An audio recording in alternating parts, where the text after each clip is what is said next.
Well, hey everybody. Just Kira here, just talking about the things that can save America. We're ostensibly live streaming to X. I don't know, like every app I open today has this message about AWS affecting live streaming, recording. I don't know. I don't know. We're just really all hooked into the internet right now at this juncture in human history. And it's very disturbing. The more stuff comes up, the more I realize, we are really in it. All right, let's see. Well, welcome to the show. I'm Kira Davis. I am the author of Drawing Lines, Why Conservatives Must Begin to Battle Fiercely in the Arena of Ideas. I am the host of the now defunct Just Listen to Yourself with Kira Davis, still available in archived episodes on iTunes, Spotify, wherever you find your podcasts, or you can subscribe to my YouTube channel and see what videos are over there. JLTY was largely an audio podcast. I never really did move to video with that one, but obviously that's in the past. You're invisible without video. And so I just decided to rebrand, and I decided to rebrand. You go back and listen to episode 1. It's on Charlie Kirk. I did it on his birthday, and really, I think a lot of things have changed for me. And so I thought I should change the brand as well. So I want to try to do at least a live stream every week and then make that the podcast. And then maybe my goal is to get up to live streaming every day. That's my goal. Lots going on. It was the No Kings protest over the weekend. I don't know if you guys had a chance to get out to one. I don't know if you had a chance to participate, get out there and boogie with all of those really youthful, energetic protesters. Man, I'll tell you what, it was on Saturday. If you listened to the first episode, which was on Charlie's birthday, I talked a little bit about the new No Kings rally, and I told you what I think it was. And I thought it was designed to be their Charlie Kirk memorial. That it was designed to give them that sense of unity that we all had, we on the right, or it's not even we on the right anymore, just we normal Americans had on that day. And it was palpable, it was in the air, and I think we're still feeling it. We're going to it. I think that was a sea change for America. And the left recognizes that, particularly in their leadership, and they wanted that moment. That's why they made Jimmy Kimmel a martyr. And they were hoping that this No Kings rally would really energize and motivate the base the way that Charlie Kirk's memorial did. I believe that. And that's why they've kept the government closed, because they were trying to get to that rally, which is so irresponsible and so just, it's really cheesy and pathetic, really. It's really pathetic. And I believe for the most part, besides the true believers that showed up, most Americans saw that and believed that. And I want you to know, of course, we're hearing all kinds of ridiculous estimates about the crowd size. Isn't it amazing how the usual suspects in left-wing media, they will never give Trump rallies or Charlie Kirk rallies or conservative rallies their due. It's always just very small. It's a few 100,000 people, and it's millions and millions. And then their protests are always like the biggest protests ever. Listen, I don't know what the numbers are. I don't even really care. You may feel discouraged by the number of people there. I suspect if you're watching me right now that you don't.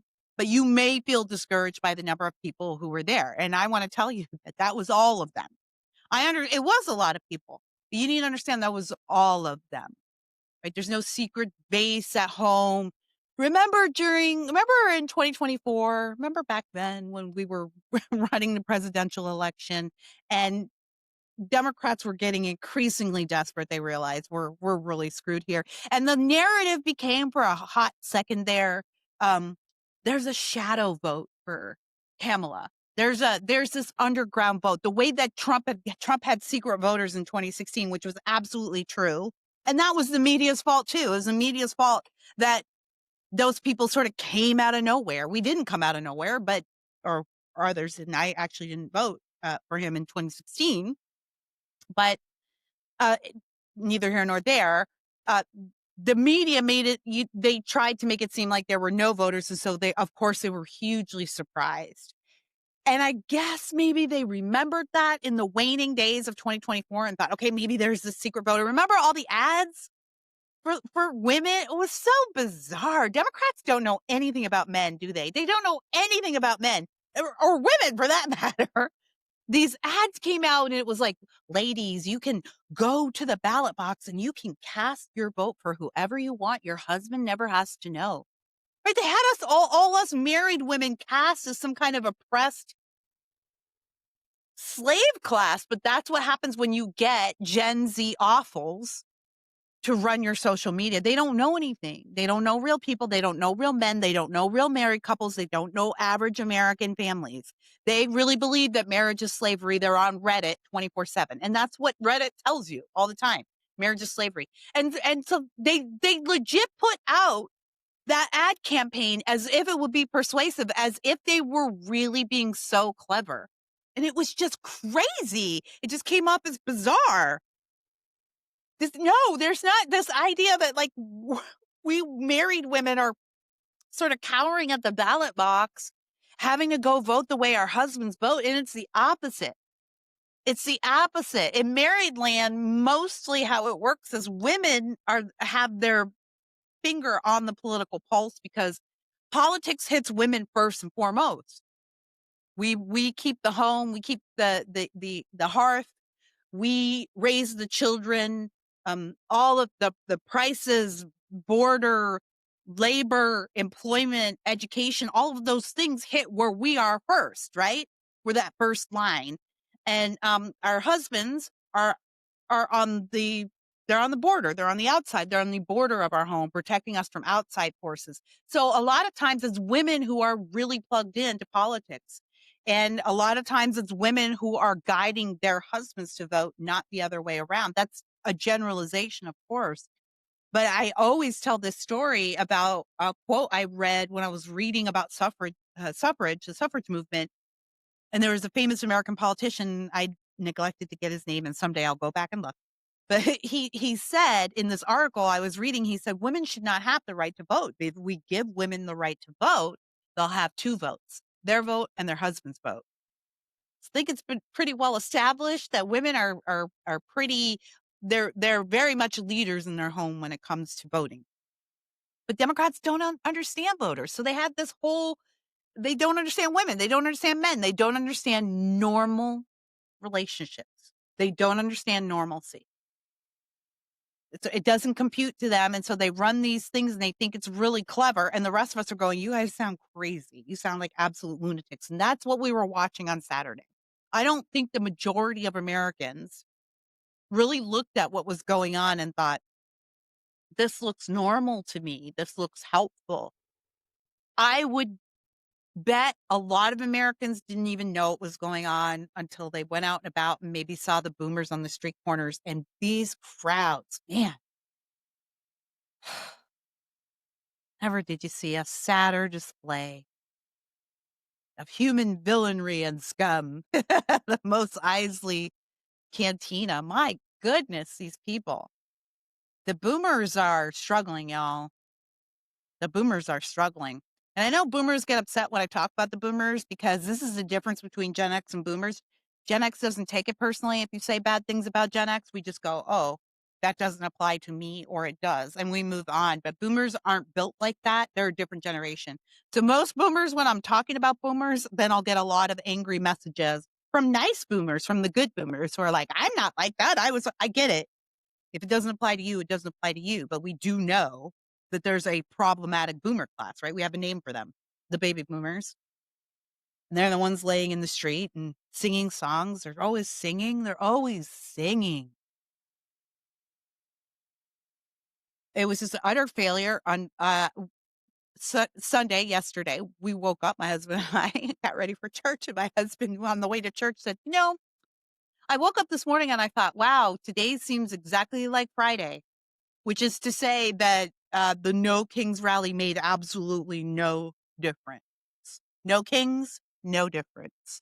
The America was still the same. And again, this is what I'm telling you.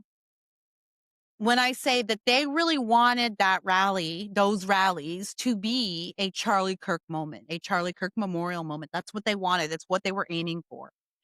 And because they recognized that America did change. America changed that day. America was changing as we were grieving Charlie Kirk. And you saw millions of people gathering together to worship Jesus Christ in unity.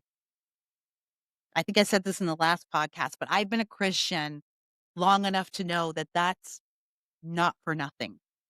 That's a very powerful thing. And the left felt it. I believe it was that day that they decided they were going to go for a No Kings, a mass nationwide No Kings rally. I believe that was the day. It was really hard to ignore how profound that moment was. And that's what they wanted for the No Kings rally. And that's why they were keeping the government shut, which is so cheap and lazy and gross. But whatever, they did it. And as my husband said, nothing changed. America felt exactly the same on Sunday morning as it did on Friday morning. When we memorialized Charlie, everything felt different. Everything felt different. Everything felt different the second we lost him. Everything felt different when we had that memorial. Everything felt different when we honored him on his birthday and Trump awarded him the posthumous Medal of Freedom Award. Everything has been different. And the left doesn't know. They don't understand how to make things different. They know that they don't like this different. They know that they want to make things different. They're different, right? During the Biden years. They see things changing, and typically they have been the catalysts for change in this country, haven't they? That's why they call us conservatives. We like to conserve. They've been the catalyst for almost all of the cultural change of the last 75 years. Any victories we've had have been victories aimed at stemming the tide, right? Holding back the floodwaters, holding the line for just a little longer, slowing the progression towards insanity and socialism. That's what we've had as conservatives and right wingers over the years. Those are the victories that we've had. This is the first time for almost all Democrats, I would say all of them who are alive right now. This is really the first time where they've had a significant real loss, including 2016, because right, they figured that out. They gamed the system, they set it up, they figured out how to get rid of Trump, and then they almost figured out how to put him in prison for the rest of his life and make sure that no Trump ever rose up again. They almost did it. But they've never been on the receiving end of change. They've always been the catalysts for change. When you say, oh, cities didn't used to be like this. New York City didn't used to be like this.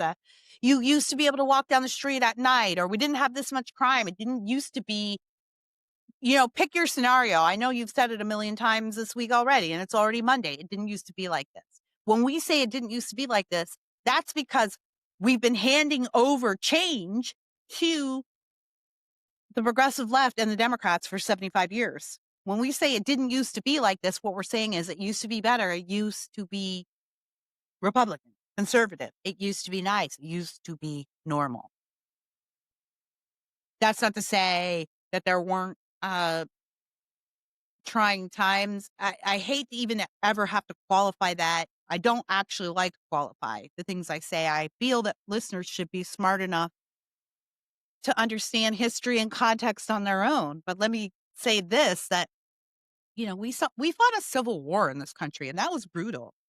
The Civil War was brutal.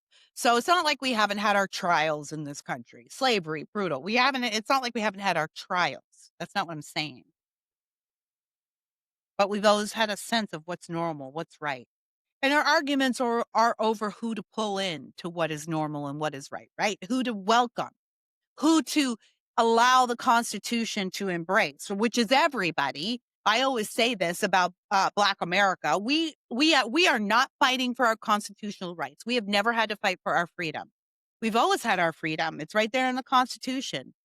All men are created equal. It's right there. We've always had it. We've always been under that umbrella. We have had to fight to have our freedom restored.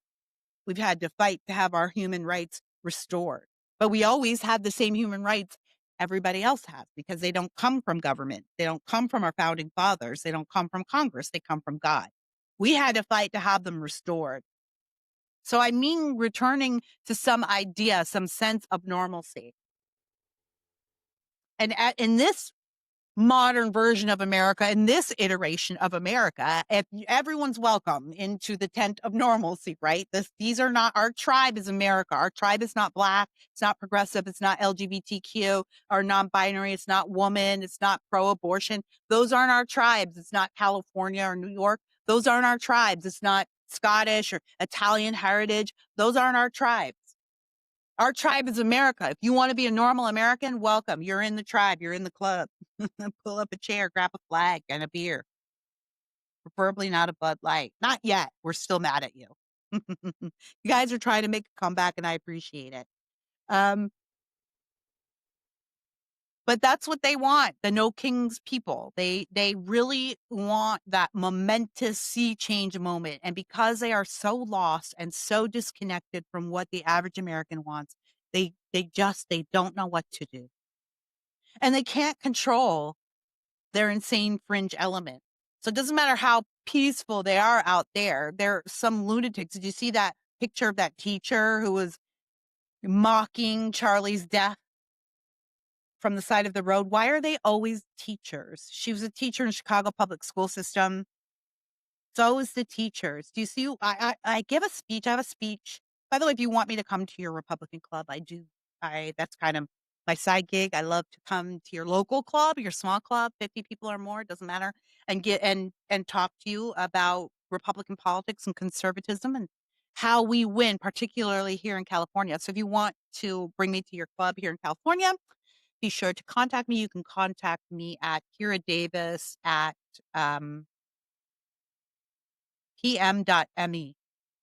I had to think I have so many emails at Kira Davis at pm.me. I'll put it on the screen, but you can just hit me up on any social media. And one of the things I talk about, though, is in the speech, one of the things I talk about is the idea of normalcy and I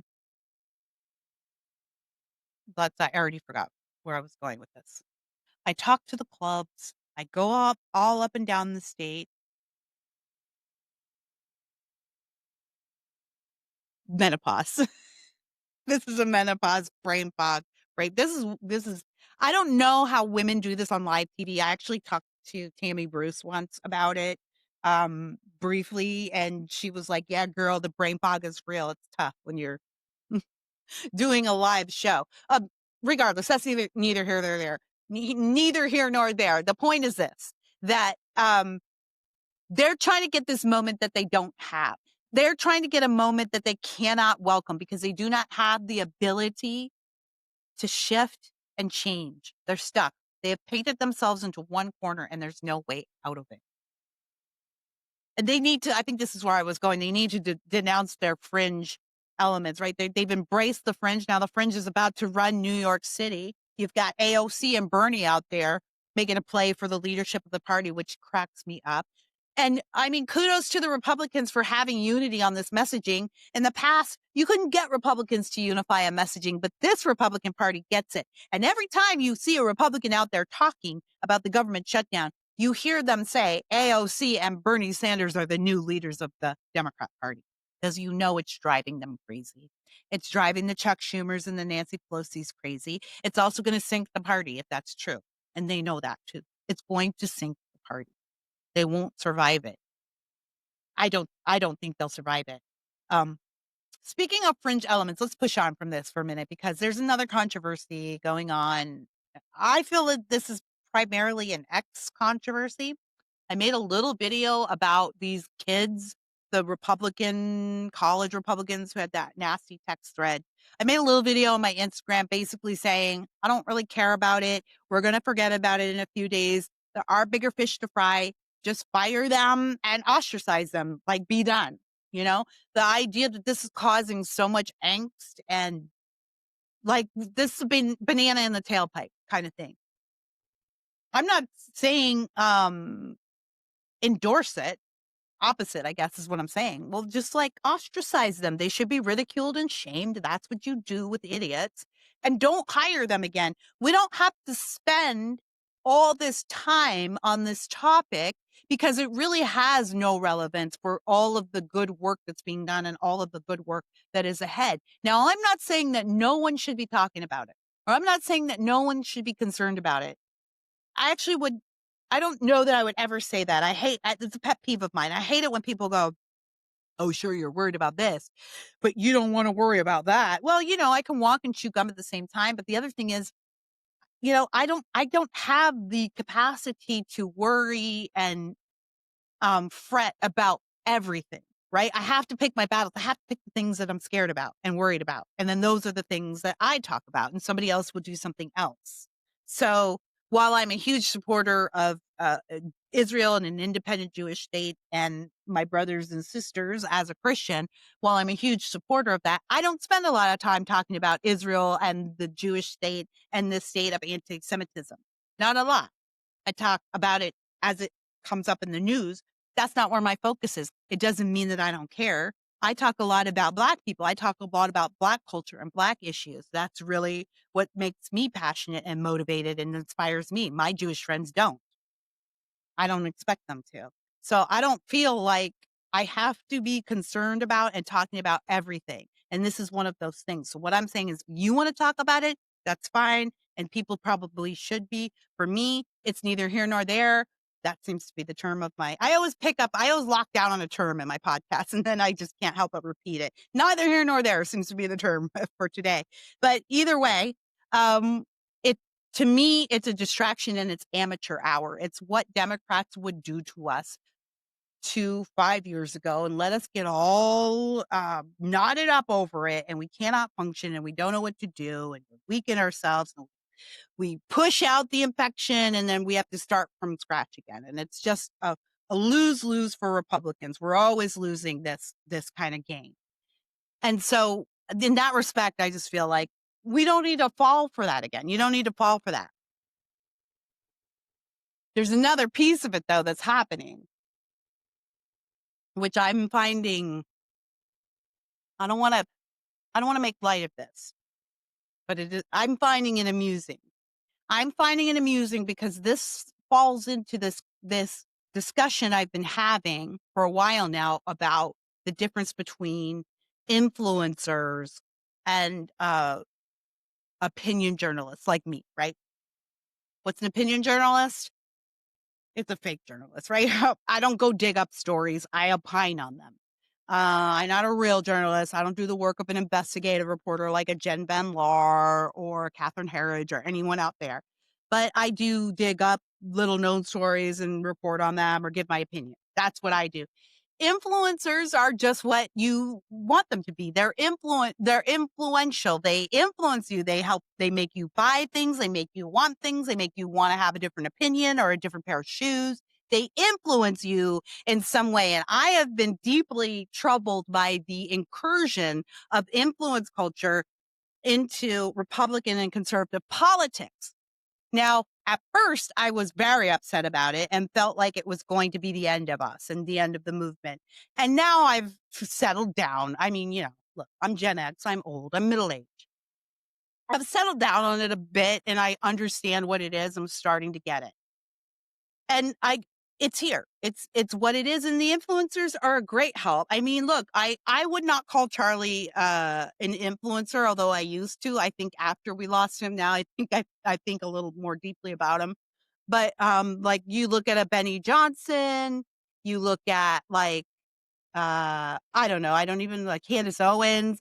Like, these are influencers. And I'm not even talking about their politics. Set that aside. These are not personal comments on them. All I'm saying is they have big followings. They do a lot of work on social media. And when they say things, people listen. That's an influencer. And I've learned to embrace it a bit more and accept it for what it is. The influencers are helpful. They help get the message out there. They're very influential. We should welcome that. But there's a dark side to influencer culture. And I think it it affects the conversations we're having, and it affects the quality of the conversations we're having. And I think it also affects, the information, but also the troops. I feel people, I don't even know how much of this I should say. But people, all right, I'll just be honest. I guess that's just the show, right? A lot of people out there, right, in fan land and follower land, you guys see your favorite influencers and TV personalities or columnists like me, maybe I'm lower level, but maybe you see your bigger names, your favorite influencers, and you feel like um they all have the same goals. They all have the same thoughts and opinions. When they get together, they're just having a great old time and they're all best friends. And some of us are, but this is a business and there's a lot of competition in this business. It's still a business. And I think a lot of you look at us and think, oh, we're all best friends. And that's not it at all. In a lot of cases, we're competitors and that can engender bitterness, or aggressive feelings at least. But in a lot of cases also, we really don't agree on stuff. And there's also jealousies flying around. And, so it's not automatic that your favorite influencers are friendly or friends or even think the same way. And so when you see them arguing, I think it gets people a lot more upset than I feel they should be, because these are just people who are expressing their opinions. But influencer culture has made it so that we see them as symbols instead of just sort of people who are talking into their cameras. So there's this big dust up between Matt Walsh and everybody else, I guess, about, I don't know. I've been trying to figure this out. I was offline the day everything popped off, and then I had to go catch up. What I can suss out is that Matt Walsh has been saying he's not willing to throw overboard young guys like these text thread guys. And he's not willing to just say, oh, I'm just done with, I guess we're categorizing those guys as the alt-right. Is that it? Okay. So I think this is another thing that I'm not sure about in this situation. And other people are saying, no, we have to excise the fringes from our body. I think he had a great discussion with Ben and Michael Knowles and Clavin the other day, which I watched a few minutes of to try to divine what's going on. I still didn't get it all. I am not sure who I'm supposed to be mad at. I'm being honest with you. I am not sure who I'm supposed to be mad at here. I see a lot of people on Twitter telling me I'm supposed to be taking a position or like I'm disgusting because I'm not condemning Matt, or I'm disgusting because I'm not condemning Shapiro. And I don't honestly know what's going on. And that's what tells me that you can ignore this. You don't need to get completely wrapped up in this. If you want to have a comment about it, it's fine. But here's what I don't even actually care. The reason I bring this up is because I think it's kind of funny that the influencers are fighting. And this is what happens when you are a brand, right? Instead of maybe something, instead of an authentic. I'm trying not to be insulting because I don't want to be insulting. I'm not trying to insult any of these people. I really am not. Besides Candace, maybe. Influencer is a thing. It's a lucrative thing and it's good for you. I'm just saying that it's when you're a brand, you're going to be held more accountable. You're going to have a higher standard, and you're going to have a lot more people coming at you. And I think that's that's what's going on here. You don't get out scot free, Matt. You don't get to just just have all the fans and they never turn on you. I've never seen a popular conservative, a figure who has not had their fan base turn on them at some point. It's just, and I'm talking about the really popular ones. I think it's a fact of life. And so I have found it a little amusing how that ecosystem is starting to eat each other. And then maybe it's made me glad that I'm not a part of it, although I've wanted to be in some respect over the years because of the money and the exposure. But I don't want to have to give up being able to say what I want to say freely. And yeah, I'm too much of a nobody for anybody to care. And I guess I'm glad I don't have to give that up, but I would like more money. But, but I see that Matt, he's getting it from all sides here. But I don't want this to be a segment that's a moral judgment about what those guys did. Go see my Instagram post. I promise you, I just really don't care. I just really don't care. I'm not going to hire them for a campaign. I'm not going to suggest anyone hire them for a campaign. I don't see them as the face of the Republican Party. I haven't seen a single person ask them to be. Here's, I think, the larger issue that I want to talk about here. Here's what I think is underneath this all. We are in the midst of one of the most frightening explosions of anti-Semitism in the United States, maybe ever. Considering where we've come from, if we look at this moment in history and we compare it to that, we're in the midst of it.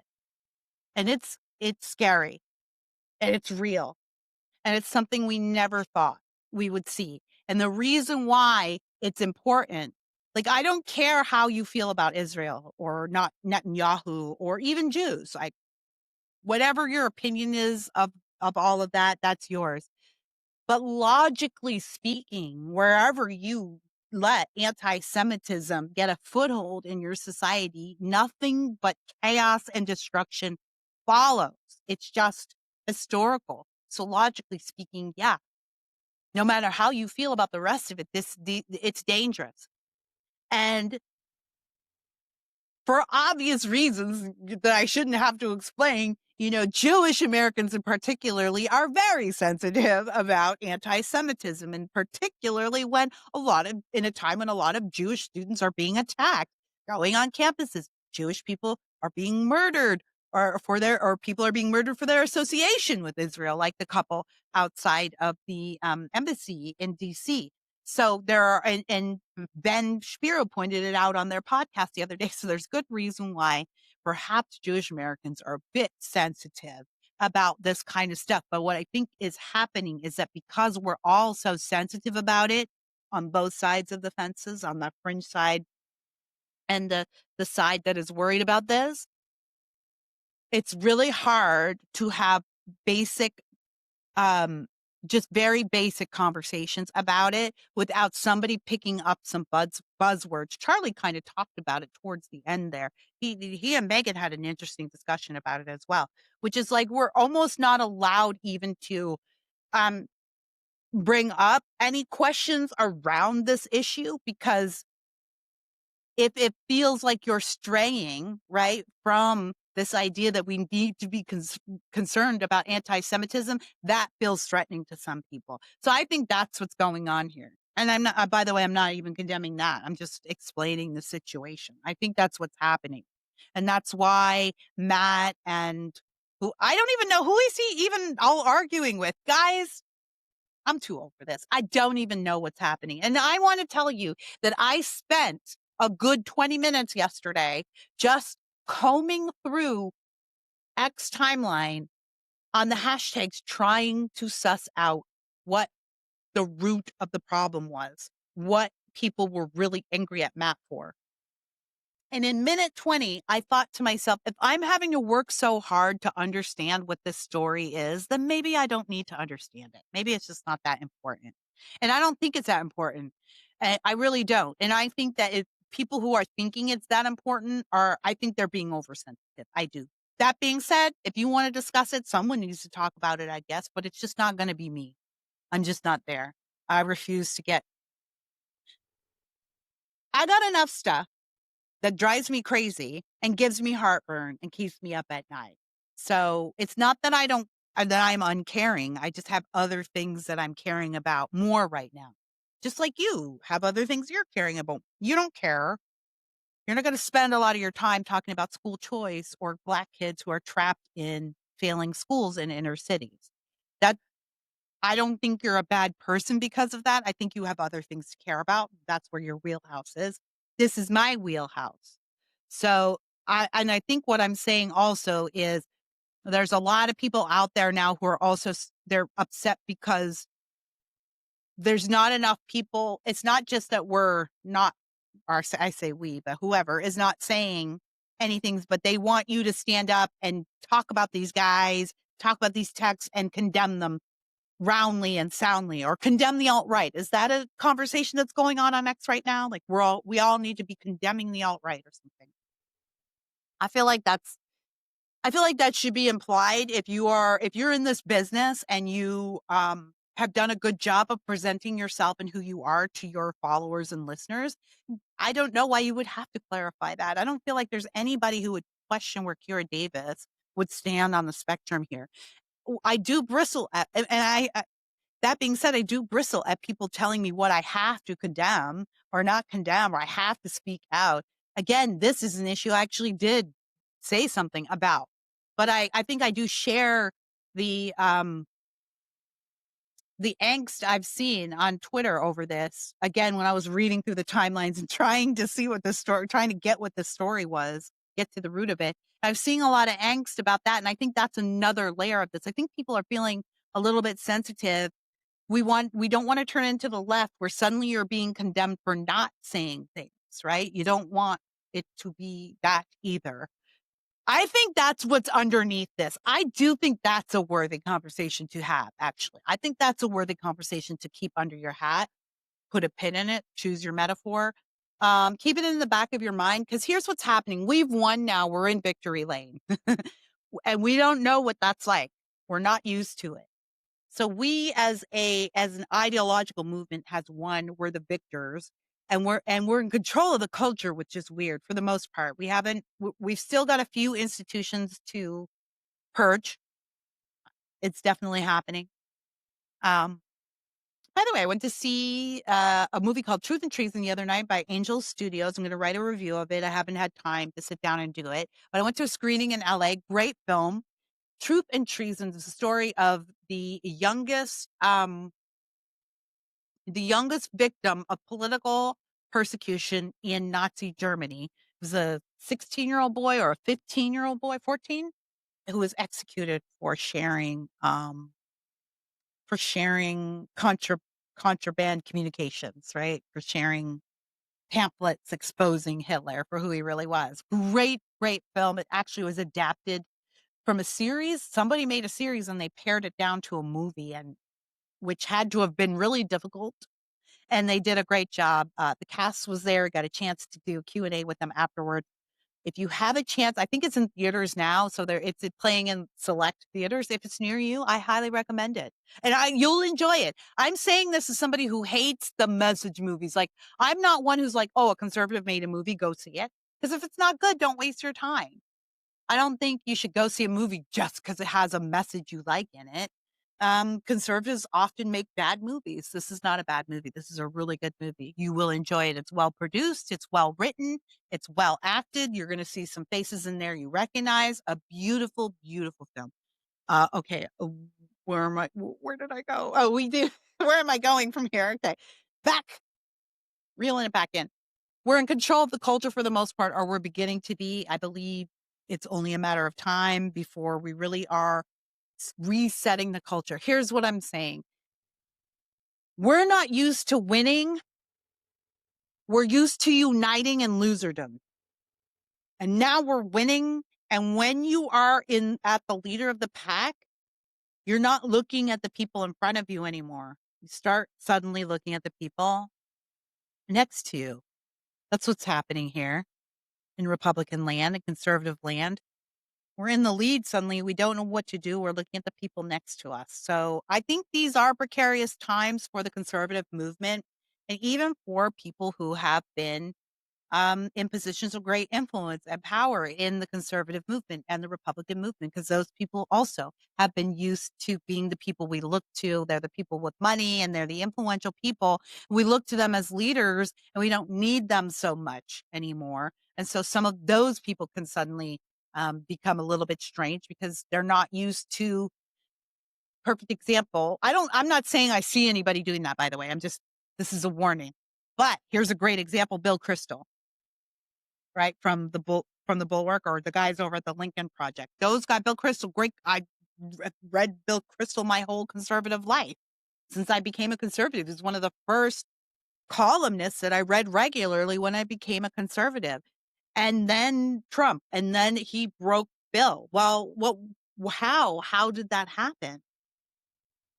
It happened because Bill, who I truly believe was sincere about all those opinions, Bill got high on his own supply, and this happens, and you're not immune from it because you're an intellectual. I would say you're more vulnerable to it because as an intellectual, you can convince yourself that you deserve it, that you deserve these accolades and the praise, and you are smarter than people, and you do know more than people. So Bill got high on his own supply, and he became a person who felt like he earned and deserved the position of thought leader. And so when we were losing and looking to guys like Bill for clarity and for, ways to frame our positions, yeah, it was all copacetic. It was great. It was a great ecosystem, a symbiotic relationship. When Trump came and Trump proved himself to be actually the kind of leader we didn't know we were starving for. And so he replaced all those other little minor leaders we were looking for. But even more than that, what happened was we realized we actually knew better than Bill. We actually realized we knew better than the intellectuals. We figured it out, and Bill got mad. The Bills of the world. And I don't mean to single him out, but he's just an example I'm using. The Bill Crystals of the world got mad that we made them wrong. They were mad that they were wrong. And they took it out on us, and they're still taking it out on us. So that's how that happens. You got to be careful. And now we are in this position of influence and power. And a lot of our thought leaders, our influencers on the right, have become very wealthy people by leading in a time when we were starving for leaders. And now we're victorious, and we have lots of leaders, but we have the ultimate leader, not the ultimate leader, but an ultimate leader in Donald Trump.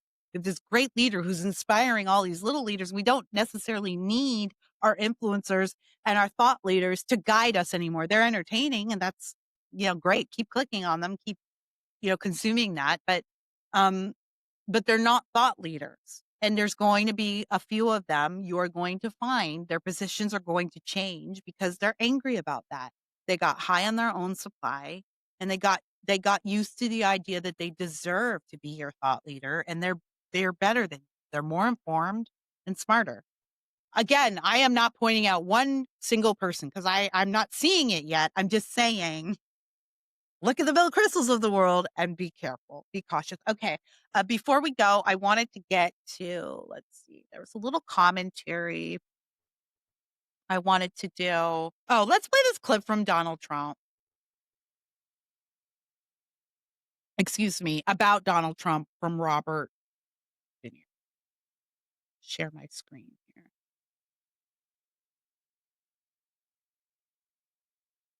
Robert De Niro. Sometimes I can't even believe he's still alive. You know what I mean? Like, wow, it's crazy. All right.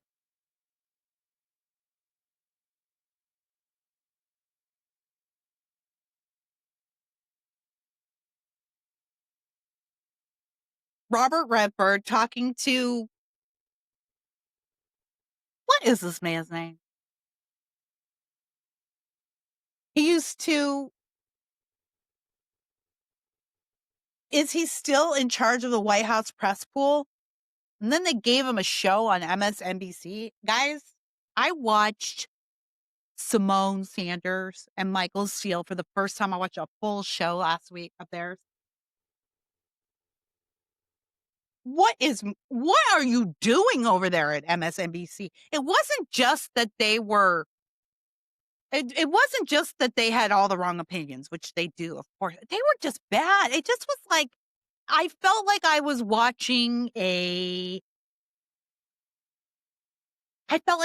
two cousins do the cute little report at the family reunion. Like, oh, you know what we're going to do? We're going to let Simone and Michael do like a TikTok report for the family reunion all weekend, and then we'll post it on our Facebook page. That's what it felt like. It's weird. They're cracking jokes, but never giving information. They tell you things that are true, but then they never back it up with any kind of data. It's a mess over there. Then they gave this man his own show, whom you cannot convince me that this is not Jordan Peele. I have not seen this man and Jordan Peele in the same room.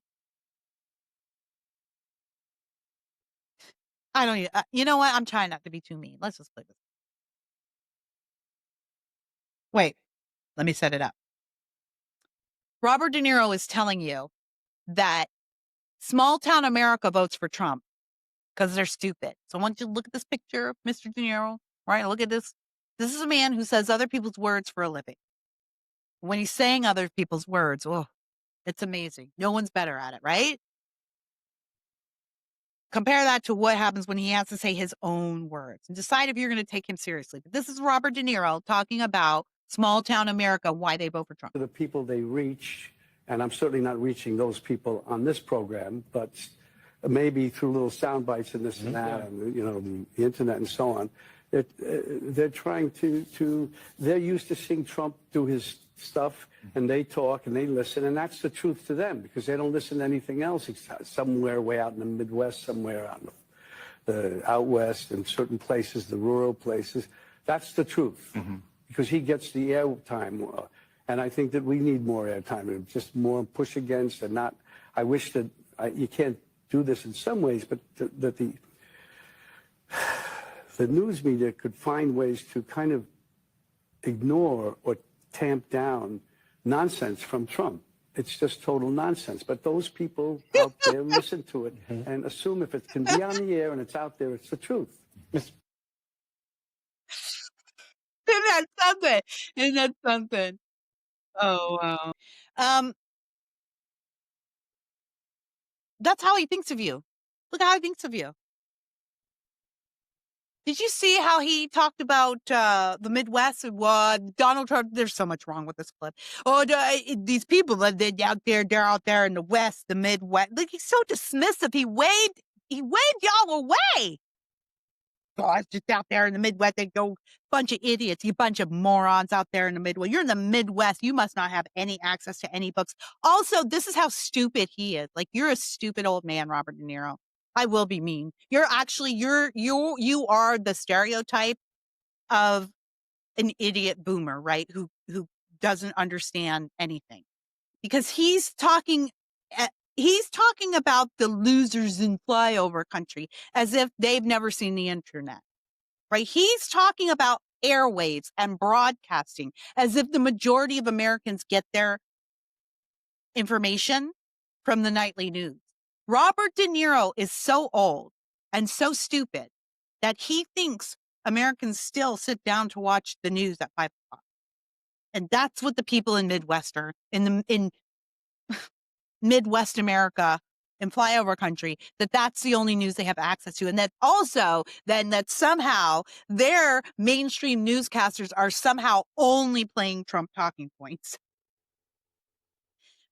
It's a bubble, right? And he even says, he's like, I know none of you people, they're probably not watching this. Oh, this esteemed program. He thinks he's on a program that a lot of people watch, right? He's on MSNBC, and he thinks that a lot of people are seeing him. And he doesn't understand. No, those people that they're not watching me here. Of course, no, they're not. Bob, no one's watching you. No one's watching you on MSNBC. But that's how out of touch. I think this is, I wanted to play it for you because I thought it was a perfect clip to encapsulate the Democrat Party. And this is exactly, that's who their base is. That's the energy. It's Robert De Niro. And they brought him on MSNBC as if he were the energy, right? They were proud. They were proud to bring Robert De Niro's 85-year-old ass onto MSNBC. This man said last year he just had a baby with his 30-year-old girlfriend. And he said, oh, I can't hold the baby. I'm too old. I don't hold the baby. He's too old to hold his own babies. Like, no, we're not taking you seriously, Bobby. Get out of here. But again, it's emblematic of the Democrat Party. They are old, they are broken, and they live in bubbles. They don't even know how Americans consume media anymore. And then you caught that at the end when his call was for censorship, right? Because again, they have no other playbook. Well, there was only a way to prevent. He literally said that without an ounce of humility or shame. We've got to, if only there were a way to stop Americans from hearing what Trump had to say. By the way, Bobby, y'all did that. You're sitting there at MSNBC. That's an outlet that 4 or 5 years ago said, we will no longer cover the president live. We will add context. They were following the lead of the New York Times. And a lot of other outlets did the same. So, by the way, you already tried that. Bobby, the problem isn't President Trump. The problem is the truth. And sooner or later, the truth will always come out. You cannot contain the truth. You can't contain it. You tamp it down, you make it harder to find. But, you know, this is what is burning them. This is what's burning them up, y'all.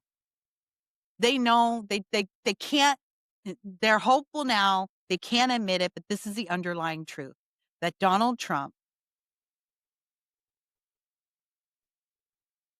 is not the movement. MAGA is the movement. And they think that when Trump goes, the movement's going to go. And they're trying to wait him out. And they're hoping that it's going to go away. But underneath, they know that this is not about Trump. This is about America. And that's scary to them because that means we're going to win. I mean, we're not depending on a leader. We're not depending on a Barack Obama or, God forbid, a Kamala Harris. We're not, we love Trump. We're depending on him to do the things he promised us he would do. But this is a movement. It's bigger than him. And that's what they can see. And that's what they're scared of.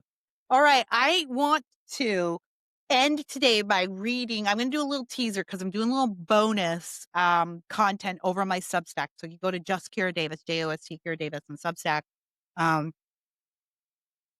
Links in my bios are on X. Follow through. But I'm going to do some bonus. I want to do, I love giving unsolicited advice. So advice to people who don't ask for it. I love relationship advice. So I have been collecting columns and to read and to pick through.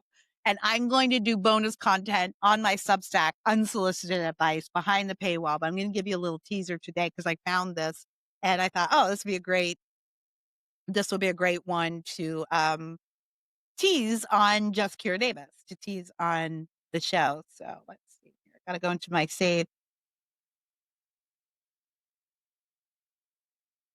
I thought this one was good because this one's a political one. But I love relationship ones. I do like a lot. My favorite subreddit is like Waiting to Wed. It's so sad though. It is a complete chat room of women asking, when is he going to propose? I get a lot of fodder from that one. All right. So I'll read to you. Here's your unsolicited advice teaser. Go subscribe to my Substack and become a paying member if you want to see the unsolicited advice series, which will drop tomorrow after this drops. All right. This person writes, my husband and I have different political views, and it might be the thing that tears apart our marriage. She said, it's a she. We are newlyweds. We have been married for almost a year, and before that, together 5. He is the best, and she writes it in all caps, the best thing that ever happened to me. I didn't know true love existed until I met him. The life we have built together is amazing in every other way, but our political views. We just had our worst fight over politics and about how and why we feel the way we do about certain subjects, and we cannot meet in the middle about these subjects. Okay. Ladies, why do you have to meet in the middle about your personal opinions? This is why men hate us. This is why men get so upset at us. You don't have, why does he have to meet? Why do we have to meet in the middle on our opinions? Frankly, marriage is not a meet in the middle thing. It's not a compromise thing. Are you going to have to set aside some of your desires and wants or some of the wins you want in your marriage to be in a relationship with another human being? Yes. But marriage isn't a compromise thing, although that word gets thrown around a lot. Marriage is serving. Marriage is a serving thing. You are serving your partner. So there's no like, you know, when you're serving someone, are you going, I'm going to serve you 50%? I'm going to serve you half of the way. I'm going to compromise in how much I serve you. It's serving. So this idea that you got to meet your husband, but this idea that you got to meet your husband in the middle of on your politics, what do you mean? Is he supposed to he's supposed to come your way, you're supposed to come his way, and then you have no authentic opinions anymore? These are your opinions. They're supposed to be where they are. You're not talking about doing the dishes, lady. It's so weird. She said, okay, she admits this. I understand the problem is on my end. I can connect a statement he makes to a political one. So she's saying, and you know what? And we know whose politics are who here, don't we? And that's so freaking sad. It's so freaking pathetic, ladies. Liberal women, you're embarrassing, and I know what's going to happen to this lady, but I'll tell you at the end what I think is going to happen to her and what she deserves. Again, please, I'm menopausing. I don't even know how to pretend that this is anything other than that. I'm just sweating all the time. Can't stop it. She says, I'm also very active at the ballot box. I do my best to keep up with what's happening in the government. He does not. Okay, fine, good. You know who else is like that? Us, me and my husband. I keep up with all the politics, and he comes home at the end of the day and goes, what happened? What's going on? What do I need to know about? He doesn't. There can't be two of us in a relationship. Someone needs to be normal and go to work and pay the bills, right? We can't all be, huddled in a corner in the fetal position every single day because of the last election, right? Only one of us can do that. There can only be room for one in a marriage. And even though I don't agree with him, I still try to get him to come vote with me because I understand the importance of it. I don't know where I'm going with all of this. Just how do I reconcile these differences? I've tried to keep the peace and agree to disagree. That only works until it doesn't. These aren't views that we can meet in the middle on. Okay, then why are you complaining that he's not meeting in the middle with you? Again, like, why are liberal women like this? He's not meeting in the middle with you because you don't want to meet in the middle with him. Why? Because no one wants to do that on your political views. They're your views for a reason. She says, I'm afraid that these arguments are just how things are going to go for the rest of our lives, and I want to do what I can to make that not the case. How do I navigate this? Okay. All right. So the comments were depressing. The comments were so depressing. And they give you a little peek into the window, into the mind of a liberal woman and what liberal women have to deal with. Because they take these problems to the internet, and the internet's full of idiots who aren't married and don't understand marriage and don't understand relationship. And most of them don't even have fathers. They've never seen a real man. Here's the top comment, has over 1,000 likes. I think in the current political climate, there's significant differences in the morals and ethics of each side. My moral compass has to align with those I share time and love with. So in my opinion, there's no compromising on this. It's 1,000 comments of people telling this woman to divorce. And I want to remind you what she said in the beginning. He is the best thing that ever happened to me. I didn't know true love existed until I met him. Why? Because he's a conservative, because he's a Republican man, right? He treats her the way a wife should be treated. I can tell you that. I'm just reading between the lines, but I know this is true. The life we have built together is amazing in every way but one: political views. She said he's the best thing that ever happened to her. And it's 1,000 comments of people going, you have to divorce him. Is there any wonder there's a loneliness epidemic out there? I always used to say you can get over anything. You can, politics. I know plenty of people who are married and share different politics. They don't talk about it, or they're not that serious about it, whatever. They do it the way they do it. It happens. It can happen. But I don't think in this day and age, like single men, no, you cannot be dating liberal women because you're not even safe 5 years into a marriage. She's married to this man and talking to people about divorce, talking about how she might not be able to continue her life with the best person she's ever met. You cannot marry a liberal woman. I would not have said this before a year ago, before November of 2024, but you cannot. Men out there, you can't trust her. I just realized I was liberal when I got married. I was a liberal woman when I married my husband. Now, how did that work? My husband was conservative, but not political.